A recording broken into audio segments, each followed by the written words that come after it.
यानी जामशरो का रिपोर्ट आया सांझे नुमाइंदे मकसूद नुनारी जी जामशरो कत्ल केस जवाबदार अदालत में पेश। जामशरो में कोटली साइड थाने जी हद में बेदर्दी से कत्ल कयल नौजवान इमरान बुगियो जी कत्ल केस में मुलविस जवाबदारन के पुलिस अदालत में पेश किया वियो, जिता अदालत जज जवाबदारन परवेज मस्तोई सनाला उर्फ सनी लुंड के छॾियन जे रिमांड ते पुलिस हवाले करे छॾियो। जुडिशनल मजिस्ट्रेट थाणो बोलाखान जी अदालत में जवाबदार के पेश किया वियो। कोटली साइड के बबर स्टाफ वाले इलाके में 24 डिसंबर ते सुबह सवेर ॾींहुं खीर विकिरो कंदड़ नौजवान इमरान बुगियो के जवाबदारन बेदर्दी से गोली हणी कत्ल कंदड़ मुख्य जवाबदार परवेज मस्तोई सनाला उर्फ सनी लुंड के अदालत में पेश किया, जिथा पुलिस अदालत के जज के जवाबदारन के पुलिस हवाले करे छॾियो। उन मौके ते जांच ऑफिसर जाहिद हुसैन जजाल जो चवणु हो 24 डिसंबर सुबह जो 6 वगे नौजवान इमरान बुगियो के खीर के दुकान ते गोलियों हणी हथियार बंदन फुर जे इरादे से कत्ल करे फरार थी विया ऐं दादू मां गुज़िरियल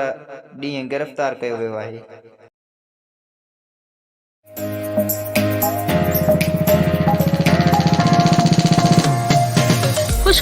खुशखबरी तव्हां जे पंहिंजे शहर कासमाबाद में सुमरा वॉलपेपर पीवीसी पैनल शॉप ॾेई रहियो आहे। कासमाबाद, लतीफ़ाबाद, टंडोडाम ऐं सिंध जे मुख़्तलिफ़ शहरनि में मयारी ऐं बहितर सर्विस। राब्ते लाइ राजधानी सुमरो फोन नंबर 03333702510 03333707886।